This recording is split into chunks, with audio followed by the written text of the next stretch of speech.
Assalamualaikum warahmatullahi wabarakatuh.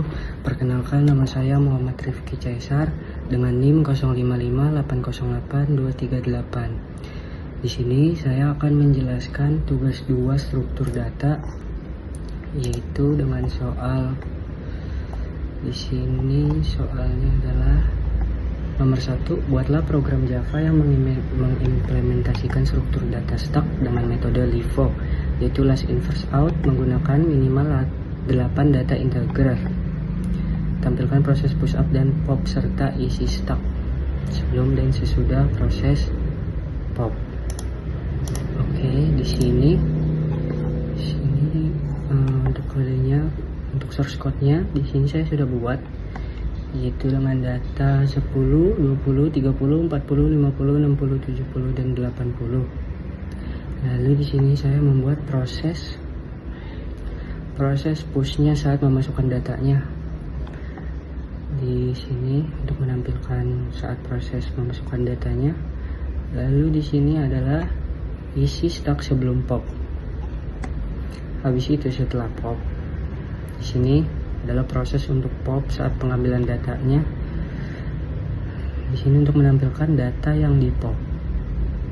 Lalu di sini isi stack sesudah di pop. Sekarang langsung aja kita run.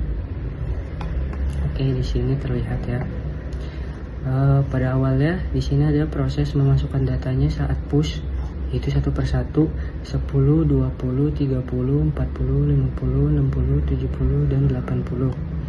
Lalu isi stacknya sebelum di pop saat push seperti ini berurutan. Lalu setelah proses pop saat mengambil data yang di pop adalah 80. Jadi isi stack sesudah di pop hanya sampai data 70. Mengapa begitu? Karena di sini kita mengimplementasikan sistem stack LIFO, yaitu last in first out. Jadi data yang masuk terakhir itu adalah data pertama yang akan dikeluarkan. Oke, kita lanjut nomor 2. Kita clear dulu.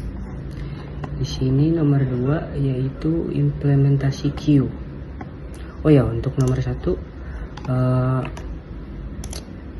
ininya adalah untuk kompleksitas waktunya itu, untuk nomor 1 itu saat push dia adalah O1 karena hanya ada satu langkah, yaitu data ditambahkan ke posisi yang paling atas. Lalu untuk proses popnya ini juga O1 karena hanya satu langkah saja, karena data hanya diambil dari posisi yang paling atas tanpa perlu menggeser data lainnya. Sekarang lanjut nomor 2. Nomor 2 itu buatlah program Java yang mengimplementasikan struktur data queue dengan metode FIFO, yaitu first in first out, menggunakan minimal 8 data integer. Oke, di sini nomor 2 langsung aja kita lihat. Di sini data yang saya pakai masih sama seperti nomor 1, yaitu 10, 20 sampai 80.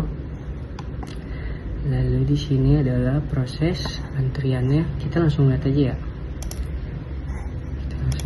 Prosesnya. Nah, di sini pertama-tama itu kita proses NQ-nya. NQ itu yaitu memasukkan data dari 10 sampai 80 ini satu persatu. Lalu di sini ada isi antrian atau queue sebelum DQ, yaitu 10 sampai 80 lengkap seperti data yang di sini saya masukkan. Lalu saat DQ itu mengambil data dari antrian. Data yang di DQ adalah 10. Jadi karena ini menggunakan first in first out, jadi yang diambil itu 10. Kenapa 10? Karena first in first out. Yang awal masuk itu yang awal keluar juga. Beda sebelumnya dengan nomor 1 tadi yang terakhir. Jadi di sini dari DQ-nya awalnya 10 sampai 80. Setelah proses DQ atau pengambilan data, yang diambil adalah data 10 karena 10 itu data yang pertama awal masuk. Oke. Dan untuk proses nomor 2, untuk kompleksitas waktunya itu O1 saat proses NQ-nya, itu menambahkan data langsung ke bagian ke belakang. Lalu untuk proses DQ-nya sama, yaitu O1, karena elemen diambil langsung dari bagian yang paling depan. Oke, sini langsung kita akan menuju nomor 3. Kita clear dulu. Untuk nomor 3 ini adalah implementasi quickshort. Cara kerja quickshort ini, dia bakal mengambil pivot sebagai porosnya, mengambil data sebagai pivot. Sini datanya itu,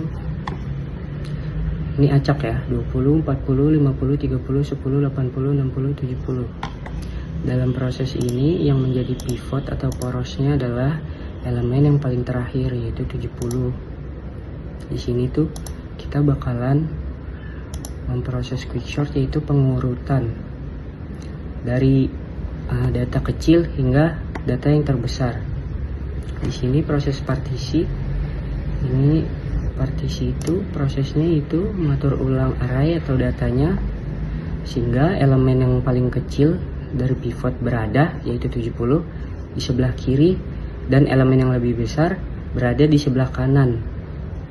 Jadi di sini setelah mengurutkan seperti itu, dia akan meloop atau mengulang-ulang terus sampai akhirnya terbentuk data yang berurutan dari data yang terkecil hingga terbesar. Di sini saya bakalan run. Oke, di sini ada data yang sebelum diurutkan, itu seperti data yang saya masukkan. 20, 40 masih acak, belum terurut. Lalu setelah proses pengurutannya dilakukan, jadi terurut dari data yang paling kecil hingga yang terbesar. Oke, sekian penjelasan dari saya. Kurang lebihnya mohon maaf. Wassalamualaikum warahmatullahi wabarakatuh.